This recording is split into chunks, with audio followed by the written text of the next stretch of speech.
My name is Nathan Gray.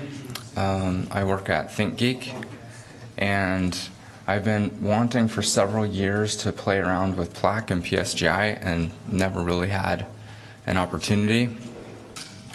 And a couple months ago, my manager asked if I could figure out some way to test some of our CGI scripts in our unit test suite. And I was like, hey, maybe I can do this with Plack. And it turned out that Miyagawa had already written everything that was needed to run CGI scripts completely in a Plack environment. The only snag I had was that we use the mod Perl Apache request object inside of our CGI scripts, and that wasn't available. So I whipped out a quick prototype of that and got it working. So it's not beautiful, but that's on GitHub also. These slides are available on GitHub. You can download them. They're an SVG file. They should work in any browser that handles SVG.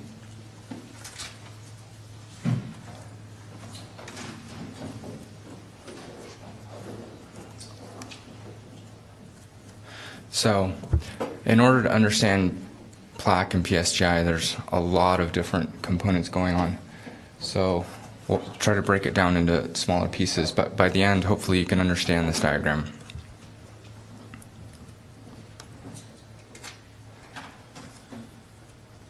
On the right side, that's the path that we have to take as programmers to be able to create all the pieces that are needed. And on the left are the pieces that we create. And these are all the steps that the request goes through in order to turn into something and come back as a response. So we start out with a request object, which goes through HTTP message PSGI. That converts the request object into a PSGI environment. Then you can put it through the middleware layer and do whatever you want with that environment. And then that runs through CGI emulate PSGI, the emulate environment method, which gives you your standard environment for whatever your framework has. So in this case, we're doing CGI, so that's just an env hash. It gets passed to the CGI script, and it delivers whatever output it has. And then that output is parsed by CGI parse PSGI, which turns it into a PSGI response. Again, it can go through a middleware layer, and then it gets converted back into a response object. So that's the whole path that the request goes through. So to build the components that actually do all the work, we start out with our CGI script, and we compile it with CGI compile. This just turns it into a subroutine code ref.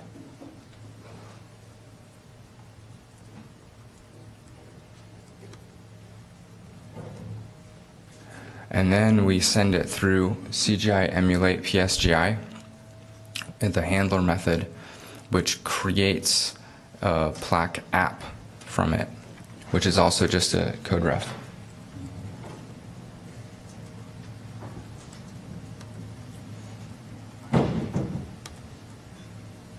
So that app, what it does is it takes a PSGI environment, turns it into whatever environment the framework needs, sends it through the script, grabs the output, and then converts the output back into a PSGI response. Then you can send it through middleware. So the way middleware works is that it accepts the current app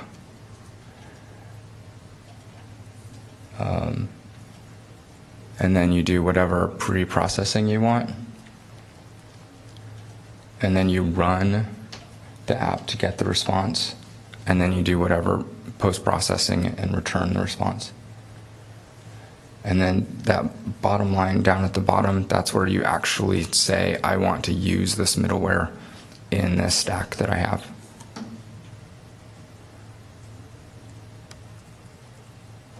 And that gives you back an app, but it's now been wrapped with whatever custom functionality you want.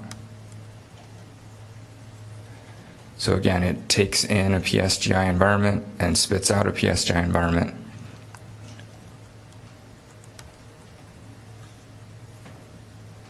Then you pass that wrapped app with tests code ref that you write by hand into Plack test PSGI.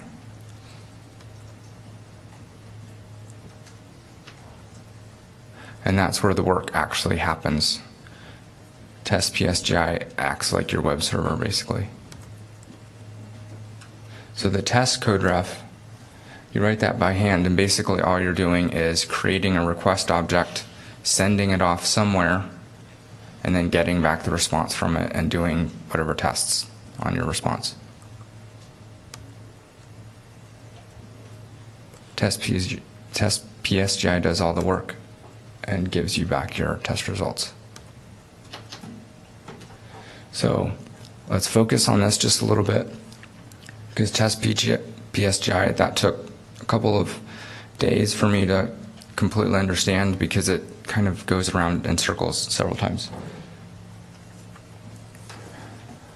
What happens is test PSGI creates something out of your application, your app that you've sent it, which it calls callback. And basically all that does is takes whatever environment you give it, turns it into PSGI, and then sends it to the app, and then gets back the response, the PSGI response, and converts it into whatever environment or response you need. And that callback then gets passed to your test code ref that you wrote.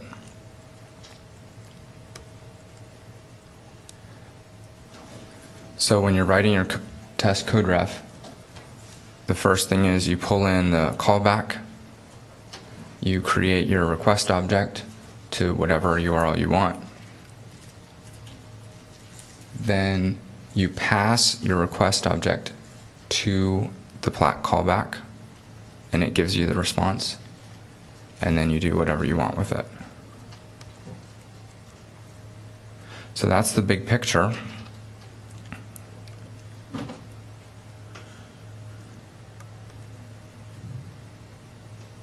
So this is the whole script altogether, where you're using CGI compile, CGI emulate PSGI, Plack test. You compile your CGI, and then you create a Plack app out of it. Then you create your test subref, which just accepts the callback, creates the request object, then gets the response object from the callback, and then you do whatever tests you want. You know, the is, okay, whatever it is you want. If you want to have middleware, then you can define that also. And then you send it to test PSGI, which generates the callback and runs all your test code.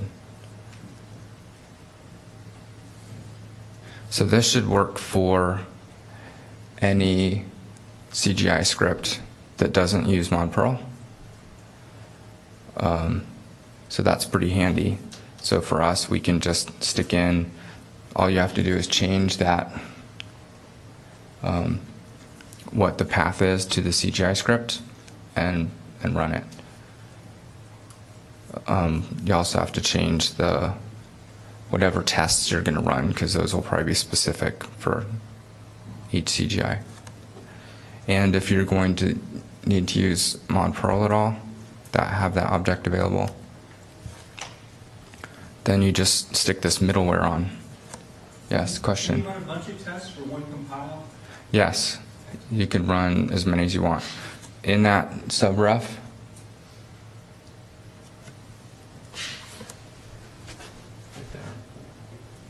Keep going. yeah, you can just expand that as long as you want. So if you need to use the Apache object, then in the pre-processing part, you can call this APR emulate PSGI and give it the PSGI environment, and it will create the Apache object. Well, a fake Apache object. And then it's available. So you'll have to name, I named it $R here, whatever it's called in your CGI script, that's what you'll have to name it so that the CGI script can find it. And then the rest is the same. So right now, APR emulate PSGI is just a proof of concept. I just used it on existing CGI scripts that I had available. I haven't written unit tests for it. I don't know if everything is handled correctly. In fact, I know some stuff isn't. I'm thinking that post-processing might be better handled in the middleware also. So write in some type of method to collect the environment from this fake Apache object instead of just spitting out headers and stuff the way I'm doing right now.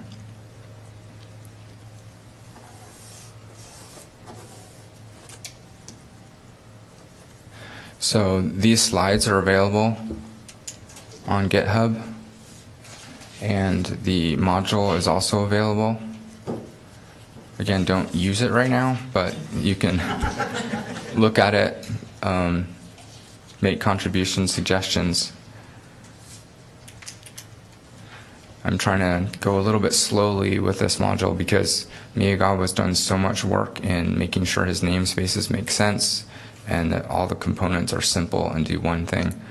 I want to make sure that when this is all released that it's the same way, very thought out and works well. And there's also a link for ThinkGeek, so go buy stuff and that will make my company happy. Are there any questions? Yes. Do you happen to know of any other mocking or alternative mod Perl without using mod Perl environments? Did you do any research to see if anybody else has done something similar? There is at least one other fake Apache module that I found, but it looked just like mine. It looked like a proof of concept type thing. Yeah, fairly simple. Yeah, simple, no unit tests. Yes? I have a question here from IRC. How do you avoid using a fixed URL in your test? You can. The question is, how do you avoid using a fixed URL?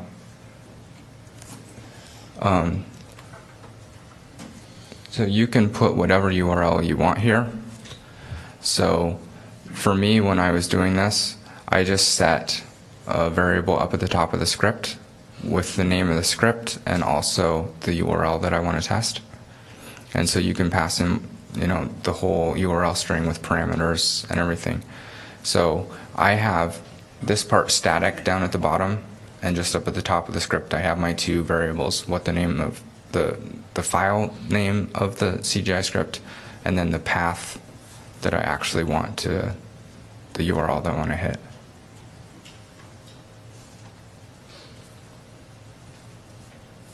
question.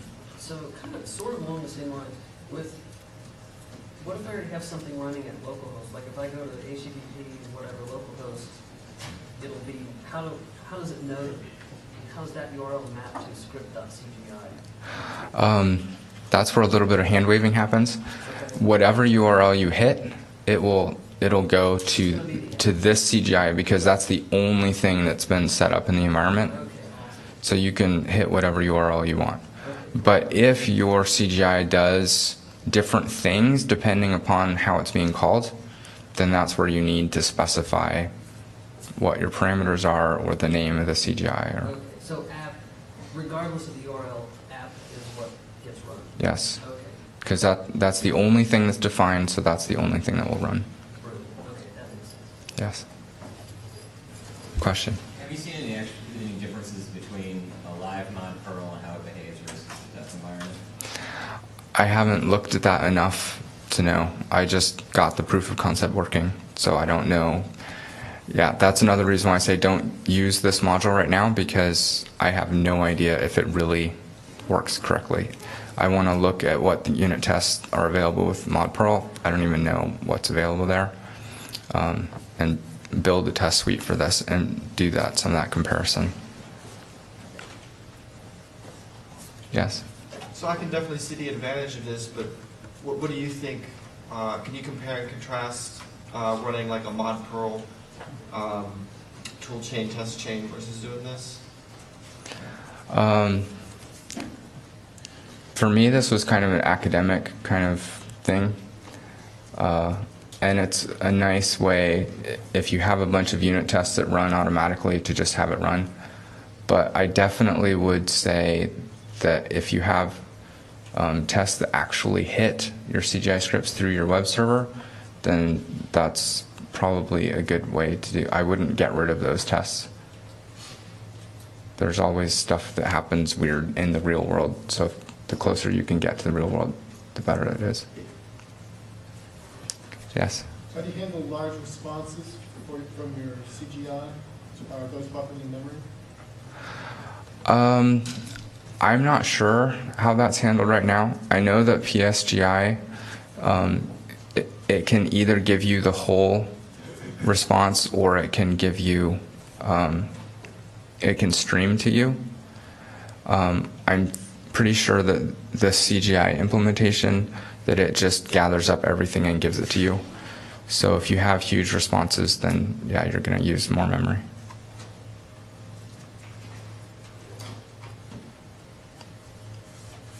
Other questions?